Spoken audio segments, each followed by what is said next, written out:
धारयतीति धर्म धारणा धर्म मिथ्याहो धर्म धारयति प्रजा यस्या धारणा संयुक्त स धर्मित निश्चय।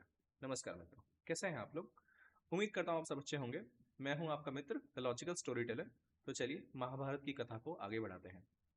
तो द्रोण की शिक्षा समाप्त होने के बाद द्रोण धृतराष्ट्र से कहते हैं कि कुमारों की शिक्षा अब समाप्त हो चुकी है, तो अगर आप अनुमति दें तो रंगभूमि सजा के आप अपने सारे कुमार ने जो भी अस्त्र शस्त्र की विद्या सीखी है वो आप देख सकते हैं, और हस्तिनापुर भी देखे कि उनके कुमार कितने योग्य हो चुके हैं।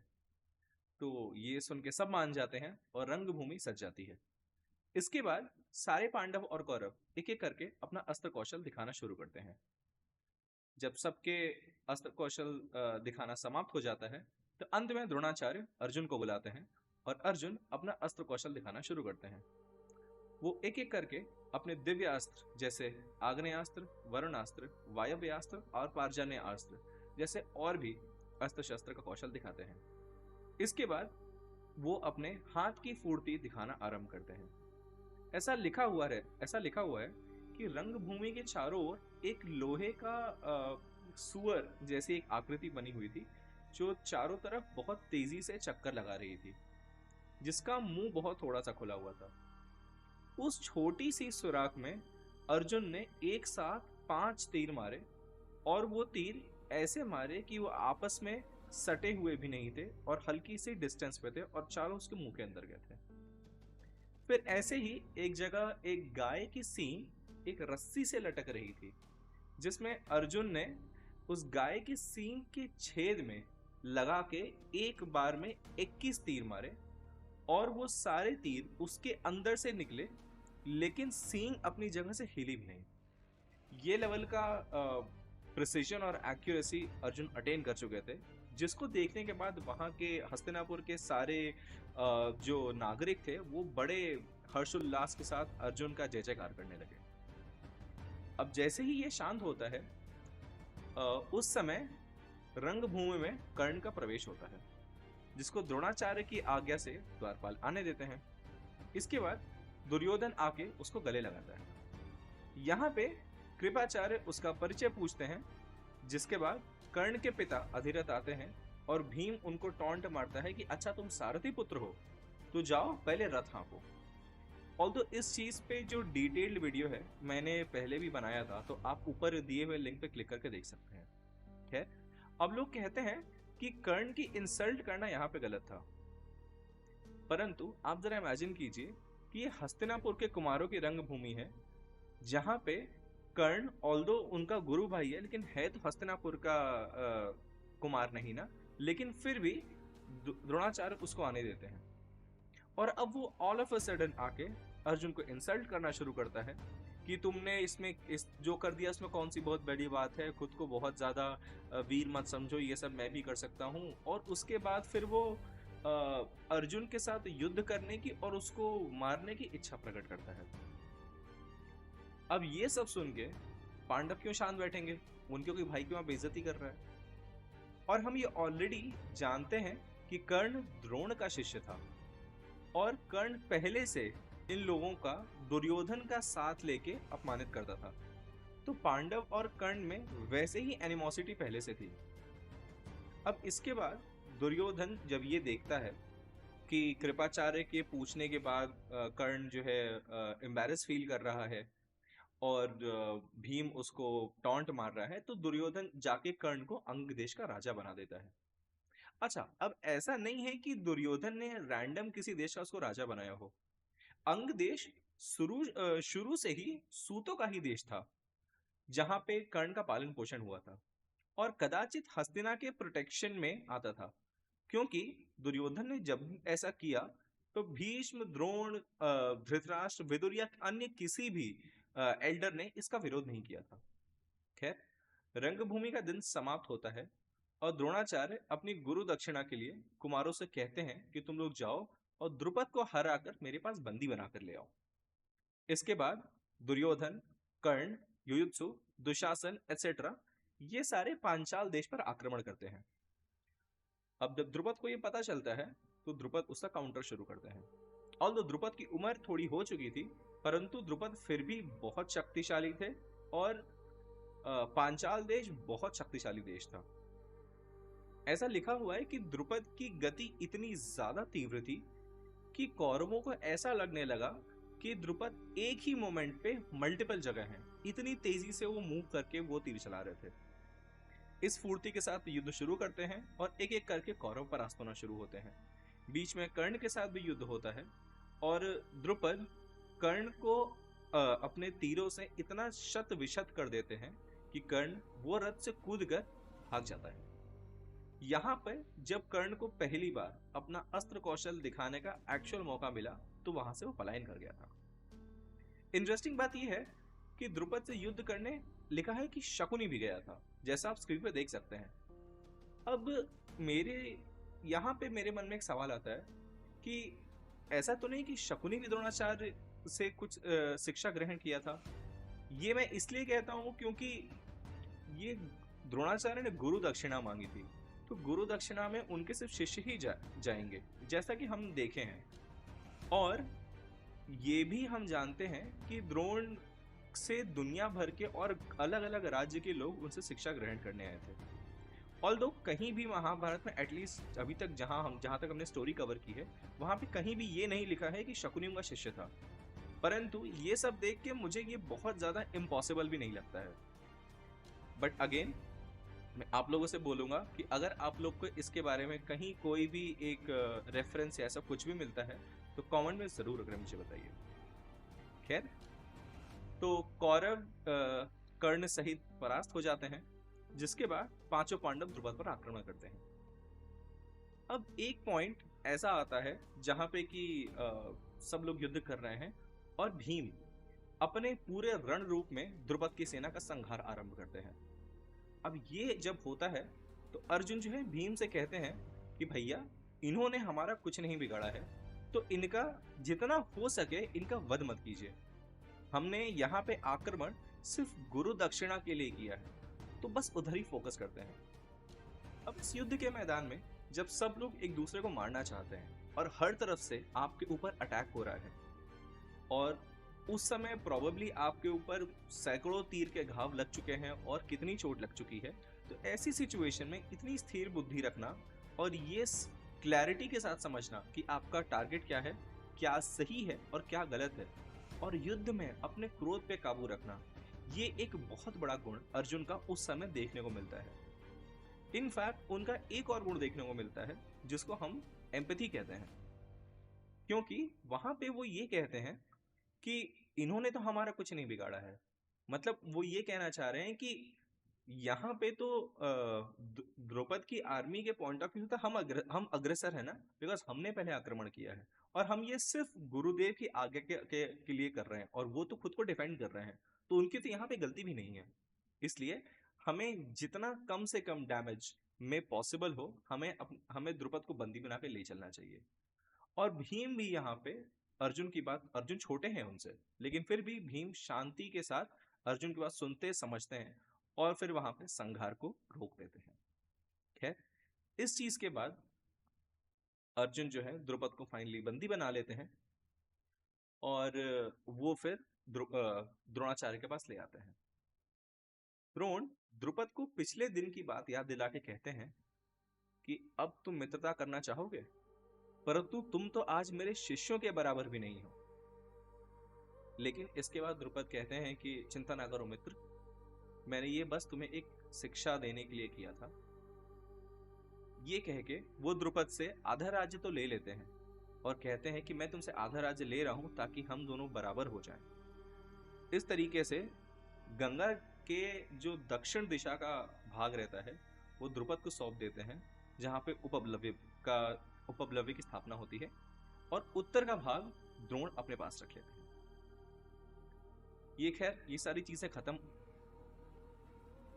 इन सब चीज के बाद सारे कुमार हस्तिनापुर आके रहने लगते हैं और धीरे धीरे युधिष्ठिर की लोकप्रियता बहुत बढ़ने लगती है और लोग युधिष्ठिर को बहुत ज्यादा पसंद करने लगते हैं। कुछ दिन में धृतराष्ट्र के पास और कोई ऑप्शन ही नहीं बचता और वो युधिष्ठिर को युवराज घोषित कर देते हैं।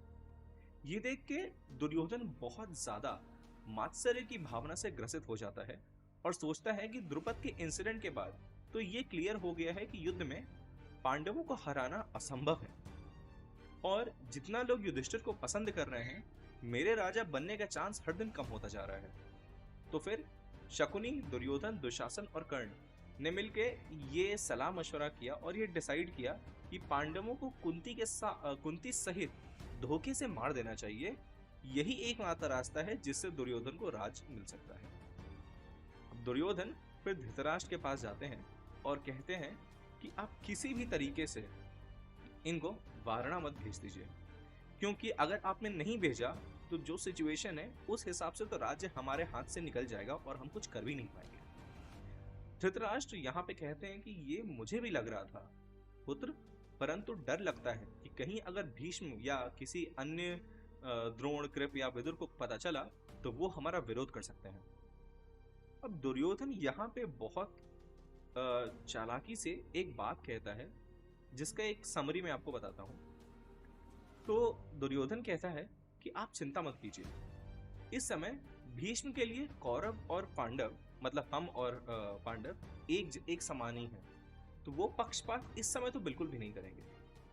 अश्वत्थामा मेरा मित्र गुरुकुल के समय से है, तो वो मेरा ही साथ देगा। अब क्योंकि अश्वत्थामा मेरे साथ है, इसलिए द्रोण कभी अपने पुत्र का विरोध नहीं करेंगे। और अब क्योंकि द्रोण और अश्वत्थामा दोनों हमारे साथ हैं, इसलिए कृपाचार्य किसी भी हालत में अपने बहनोई को तो नहीं छोड़ सकते, इसलिए कृपाचार्य भी हमारे साथ ही रहेंगे। अब बचे विदुर, तो विदुर जो है हस्तिनापुर के अर्थ बंधन में बंधे होने के कारण कुछ बोलेंगे नहीं। अगर वो हमारा साथ नहीं भी देंगे तो भी हमारा ज्यादा कुछ बिगाड़ नहीं सकते। अंत में इस वक्त राज्य का कोषागार और मंत्रिमंडल सब हमारे अधीन है। अगर इस समय आप उन लोगों को वारणावत भेज देते हैं तो बाद में हम जैसे ही राज्य पे अपना कब्जा जमा लेंगे, कुछ दिन में उनको वापस बुला लेंगे। धृतराष्ट्र इस चीज से सहमत हो जाता है और धीरे धीरे पैसा खिला के वहां के कुछ मंत्रियों को और गुप्तचरों को पूरे प्रदेश में ये बात फैलाने को बोल देता है कि वारणावत इस वक्त बहुत खूबसूरत है और इस वक्त जो शिव जी का वहां पे एक त्योहार है वो देखने योग्य हो रखा है। जब पूरे नगर में इस तरीके से बात फैलने लगती है तो ऑब्वियसली पांडवों के पास भी ये बात पहुंचती है और उनके मन में भी इच्छा होती है कि वो भी वहां चल के ये चीज देखें। फिर एक दिन समय देख के धृतराष्ट्र भी उन लोगों से कहते हैं कि मन हो तो कुछ समय वहां पर रह के आओ। उसके साथ दुर्योधन अपने एक मंत्री जिसका नाम पुरोचन रहता है उससे बोल के वारणावत में एक ऐसा महल बनवाना आरंभ कर चुका रहता है जो प्राइमरीली लकड़ी, घी, चर्बी, लाख, सन, राल आदि चीजों से बना होता है। एसेंशियली इनफ्लेमेबल चीजों से को सन के वो महल की दीवारों को और जमीन को हर चीज को बनाया जाता है और वो इस तरीके से बना होता है कि हल्की सी चिंगारी लगते ही पूरा आग भड़क उठे और पूरा महल धू धू करके जलने लगे। क्योंकि वो घर प्राइमरीली लाख से बना हुआ था, इसलिए उस महल को आज हम लाक्षा गृह के नाम से जानते हैं। जाने से पहले विदुर उनसे मिलते हैं। अब विदुर को इस पूरे सिचुएशन में युधिष्ठिर से मिलने का, अकेले मिलने का कोई टाइम नहीं मिल पाता है, तो जाने से पहले विदुर उनसे मिलते हैं और म्लेच्छ लैंग्वेज में, जो एसेंशियली कोई फॉरेन लैंग्वेज है जो मतलब भारतवर्ष की नहीं है, उसमें वो युधिष्ठिर को बता देते हैं कि जहां तुम जा रहे हो पुत्र वहां पे आग का भय है और जंगल की आग से केवल चूहा सुरक्षित रहता है क्योंकि वो अपने बिल में रहता है। तो एसेंशियली वो हिंट कर रहे होते हैं कि तुम लोगों को वहां पे सुरंग का काम आरंभ कर देना चाहिए। युधिष्ठिर उस भवन में जाते हैं और महल की दीवारों को अच्छी तरह से देखने के बाद समझ जाते हैं कि ये नॉर्मल भवन नहीं है, बल्कि ये किसी ऐसी चीज से बनी है जो हल्की सी चिंगारी लगते ही आग पकड़ लेगी। और तुरंत उनको विदुर की बात ध्यान आती है और वो समझ जाते हैं कि विदुर किस चीज की तरफ पॉइंट कर रहे थे। युधिष्ठिर ये सब अपने भाइयों से बताते हैं तो भीम इस पे कहते हैं कि जब ये कंफर्म हो चुका है कि यहाँ पे हमें मार देने का षड्यंत्र रचा जा रहा है तो हम यहाँ से छोड़ के चले क्यों नहीं जाते हैं। अब युधिष्ठिर ने यहाँ पे एक बहुत बुद्धिमानी वाली बात बोलते हैं और वो भीम से कहते हैं कि दुर्योधन ने ये बहुत इलैबोरेट प्लानिंग की है और अगर पुरोचन को हल्की सी भी भनक लगी कि हमको उसके प्लान के बारे में पता चल सकता है तो वो तुरंत ही आग लगा के भाग जाएगा। और अभी हमें महल के बारे में, महल के रास्ताओं जितने रास्ते हैं उनके बारे में पता भी नहीं है। तो हम ये भी नहीं जानते कि महल में निकलने के कितने रास्ते और हम कैसे एस्केप कर सकते हैं। और अगर दुर्योधन ने यह प्लान किया है तो उसने प्रोबेबली हर निकलने वाले रास्ते पे अपने कुछ ऐसे पहरेदार लगा रखे होंगे जो हमें आसानी से नहीं निकलने देंगे। इसके बाद अगर हम मान लो जल के मर जाते हैं तो पितामह कौरवों पे क्रोध करके भी क्या ही कर लेंगे, क्योंकि हमारा तो कोई फायदा है नहीं उसमें। और अगर हम किसी तरीके से बच के निकल भी जाते हैं, दुर्योधन अपने गुप्तचरों से बोल के हम लोगों की हत्या करवा सकता है। अभी हस्तिनापुर का पूरा कोषागार और मंत्रिमंडल उसके अधीन है और हम असहाय हैं। उसके पास इस समय बहुत से सहायक हैं और हम ये भी नहीं जानते कि हम किस पे विश्वास कर सकते हैं। इसलिए मुझे लगता है कि अभी हमें गुप्त तरीके से यहाँ से एक सुरंग का निर्माण करके निकल जाना चाहिए, जिसका एटलीस्ट मुंह ढका हो ताकि किसी को पता ना चले। और जब पुरोचन आग लगाए उसी समय हम उस सुरंग की सहायता से निकल जाएंगे और किसी सेफ जगह रहेंगे जब तक कि समय अनुकूल ना हो। और दुर्योधन को हम इसी धोखे में रखेंगे कि हम जल के मर गए हैं। इससे हमें समय मिल सकेगा। इसके बाद विदुर का भेजा हुआ खनक आता है जो निर्माण करना आरंभ करता है एक सुरंग का। इसी वार्तालाप में ये सब काम पूरा होने तक पांडव जो हैं बड़े चालाकी से पुरोचन को धोखे में रख के चौकन्ने होकर रहने लगे और खनक की सुरंग का काम होने लगा। ऐसा करते करते लगभग 1 वर्ष व्यतीत हो जाता है। फिर पांडवों ने विचार किया कि अब हम लोगों को यहाँ से निकल जाना चाहिए। तो चीजों को बस नॉर्मल रखने के लिए, ये दिखाने के लिए कि सब कुछ नॉर्मल चल रहा है, कुंती ने वहां पे भोज रखा और सबको खाना वाना खिलाया और खाने खिलाने के बाद विदा किया। अब दैववश देखिए कि वहां पे एक भील स्त्री अपने 5 पुत्रों के साथ भी आई थी जो वहां पे सो रही थी, जिसका किसी को पता नहीं था। और वो एकदम अल्कोहल पी के एकदम नशे में धुत थी। इस चीज से अनजान पांडवों ने लाक्षागृह में आग लगा दी और खुद सुरंग में से बच के निकल गए। अब क्योंकि पुरोचन महल के मुख्य द्वार पे रहता था, इसलिए उस आग की लपट में वो भी आया और वो जल के भस्म हो गया। इधर ये लोग सुरंग से निकल के विदुर के द्वारा बनाई हुई नाविका से गंगा जी के पार उतर जाते हैं और वो जंगल में चले जाते हैं। जिसके बाद हस्तिनापुर न्यूज पहुंचती है कि कुंती और पांडव जल के मर गए। अब ये सुन के धृतराष्ट्र और उसके सारे शुभचिंतक रोने का ड्रामा शुरू करते हैं। लेकिन इधर भीष्म को जब पता चलता है तो वो बहुत दुखी होते हैं और वो रोने लगते हैं। जिसके बाद वो गंगा जी जाते हैं और जलांजलि देने ही वाले होते हैं कि विदुर उनका हाथ पकड़ के बोलते हैं कि ऐसा मत कीजिए।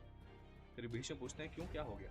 तो फिर वो उनको एक तरफ लेके आते हैं और उनको बताते हैं कि पांडव एक्चुअली में जिंदा है और वो आग लगने से पहले ही निकल के भाग गए थे, परंतु इस वक्त वो कहाँ हैं इस समय ये हमें पता नहीं है।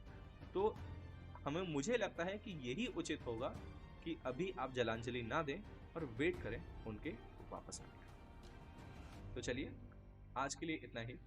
अगले वीडियो में शुरू करेंगे हिडिंब पर्व से, जहां पे पांडवों के सबसे ज्येष्ठ पुत्र घटोत्कच का जन्म होगा। तब तक इतिहास को पढ़ते रहें। कमेंट में जरूर बताएं कि आपको कैसा लग रहा है मेरा स्टोरी टेलिंग, और कोई भी डाउट हो तो जरूर पूछें, मैं क्लियर करने का प्रयत्न अवश्य करूंगा। धर्मो एव हतो हन्ति, धर्मो रक्षति रक्षति।